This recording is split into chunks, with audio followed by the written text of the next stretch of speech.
The ultimate diet, muscle growth, fat loss, and health.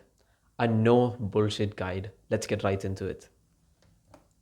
Eat junk food as long as it fits your macros. Complete bullshit. All of these online fitness YouTubers are complete pussies. They believe that there is no such thing as a perfect diet. There is a perfect diet, and it solely comprises of whole foods. All of these people are talking so much bullshit, and just because they have so much muscle does not mean that they're healthy. They eat hundreds of grams of sugar a day. You're going to see within the next 10 to 20 years all of these big fitness names, they're going to get diabetes, they're going to start dying off.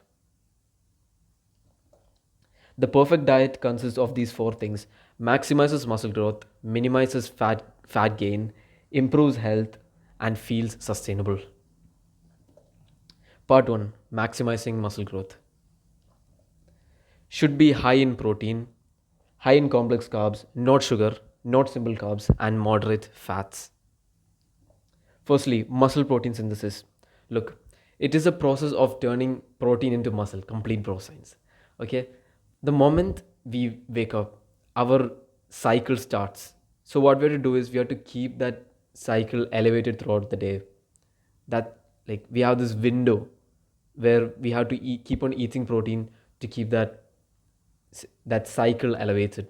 That's how we optimize more protein into building more muscle. Keep the cycle elevated throughout the day. Yeah. Complex carbs. We need complex carbs around our workouts. Increases glycogen, pretty much makes you stronger and just perform better in the gym. So carbohydrates, the not simple sugar shitty carbohydrates, complex carbohydrates, they help convert the carbohydrates into glycogen, which makes us better in the gym. Moderate fats, to make sure that all our hormones like testosterone are regulated and in a nice healthy level. Most of these bodybuilders, yeah, they skip fats because they believe that it's useless, and for them it's useless. These pussies, for them it's useless, but for us, fats are required to keep our testosterone levels healthy and in a pretty nice level. Part 2: minimizing fat gain. Easiest way to minimize fat gain is fasting from carbs, not calories.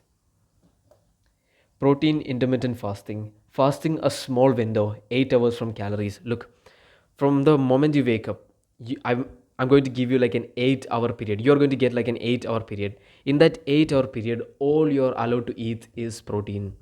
Protein powder is recommended, by the way, or you can do egg whites.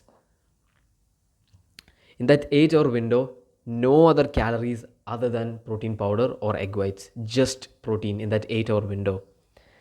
Eating protein in this 8 hour period, protein powder is recommended and also egg whites. This is done to keep the muscle protein synthesis elevated. I told you the cycle, we're keeping that cycle elevated throughout this 8 hour window. This is how you do it. In the 8 hour window, you work 2 hours.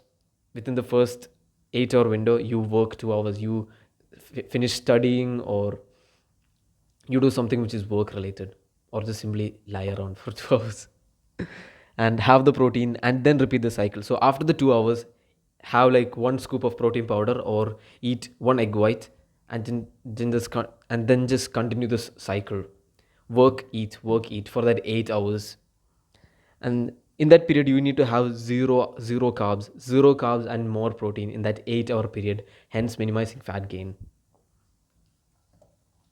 Pre-workout meal, high in complex carbs, moderate protein. We ate a lot of protein beforehand. We ate the egg whites and the protein powder, so it's all right. By the way, it's not egg whites and protein powder. You can either choose protein powder or egg whites. If you cannot buy protein powder because your parents are stingy, use egg whites. Okay. Moderate protein, we ate a lot of protein beforehand, and moderates in fats. It should be before our workout. It should be 30 minutes before our workout. It should be high in complex carbs. Yeah, read the PPC. Post workout meal, it's the same thing, because we already ate so much protein in that 8 hour window. Now the post workout and the pre workout is the same meal. So this is what we do. We wake up 8 hour fast, get only protein in, break our fast before and after our workout. with complex carbs, moderate protein, and moderate fats. Part 3, optimizing our health. Health is about keeping your gut microbiome healthy, the second brain of our body. Did you know that if our gut is unhealthy, pimples will start popping on our face? So, our gut microbiome is known as the second brain of our body. What keeps our gut healthy, we can deem them as healthy foods. What keeps our gut healthy, such as fermented foods like kefir, which keeps our gut healthy, and a lot of antioxidants, which keeps our gut healthy, we can deem them as healthy foods. Not what these Indian uncle says. Oh, but idli dosha it's healthy, bro. Fuck you. An example is dark chocolate, honey, etc. for good antioxidants. And for fermented foods, I told kefir. Then there is red meat, which is good for your gut microbiome. They are mainly whole foods. Example, if you go to the nearby supermarkets and you take like the frozen pack of fries and you look at the ingredients, you'll see potatoes 87% and sunflower oil and all those bullshit ingredients which you don't need. That's processed food. It's not one ingredient. But then if you take like a sack of potatoes, you will not see an ingredient. It's because the sack of potatoes is potatoes. Those are whole foods, yeah. How much protein should you hit a day? A bro science breakdown. This 1 gram of protein per pound of body weight. I don't think that's sustainable. I think that's highly restrictive. So keep this bro science number on your head: 120 grams to 180 grams per day. You don't need to confuse yourself. Just hit this target: 120 grams to 180 grams. What macros to hit is bullshit, as I told you. When you really need to obsess over what macros to hit, like when you're like counting like per pound of body weight how much protein to eat, then you do shit like that, it becomes unsustainable. And as I told you, the fourth part is becoming sustainable. And this brings to us part 4, sustainability. Let's say you need 2000 calories a day. Take this very simple. Hit the 120 gram to 180 gram protein and fill in the 2000 calories purely with whole food. Just combine the whole foods and you won't have a boring plate. You don't need the name for the foods which you need to eat like these average people. Example, yogurt and raspberries. Whole food it is, and invent your own. Look, let's say, okay, calculate how much calories you need in a day. Just go to the internet browser and search for like a calorie counter and check how much calories do you need in a day.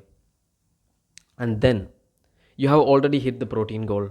This random number, not random, like a fixed number: 120 gram to 180 grams per day of protein. After you hit that, you can fill in the rest of the calories with whatever food which you like, whatever whole food which you like. I have given some examples here: yogurt and raspberries. And you can do, you can actually invent stuff on your own. You don't really need to know the name of the foods like these average people. You just need to find your own thing. Actually, this is a part of my V-taper system blueprint, which I gave it to you right now for free, which is the first link in the description. And if you need a free workout program to kickstart your journey, it is the second link in the description. Subscribe to be a part of this brotherhood. And remember, become simply the all-rounder. Goodbye.